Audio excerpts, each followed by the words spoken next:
नमस्कार मंडळी. तर समृद्ध मराठी भाषेमध्ये एक शब्द अनेक अर्थांनी वापरला जाणारा शब्द घेऊया. दोष. बघूया किती अर्थांनी वापरला जातोय. स्वभावातला दोष, व्यक्तीत असणारा दोष, दृष्टीतला दोष, बोलण्यामध्ये चालण्यामध्ये दोष, दूषित पाणी, पाण्यातला दोष.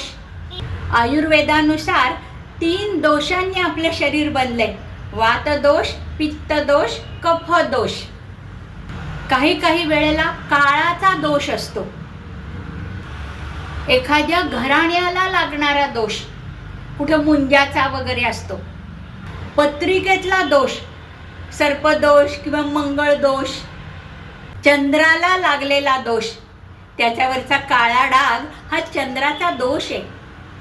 एखाद्याला दोष देणे म्हणजे त्याच्यावर ठपका ठेवणे, नशिबाला दोष देणे, वास्तू दोष असतो. काही जणांचं पूर्वग्रह दूषित मन असतं. मंडळी, पाहिलंत किती दोष आहेत.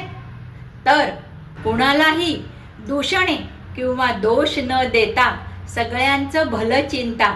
आणि माझ्या चॅनलला लाईक, शेअर, सबस्क्राईब करा आणि हो, कॉमेंट करायला विसरू नका.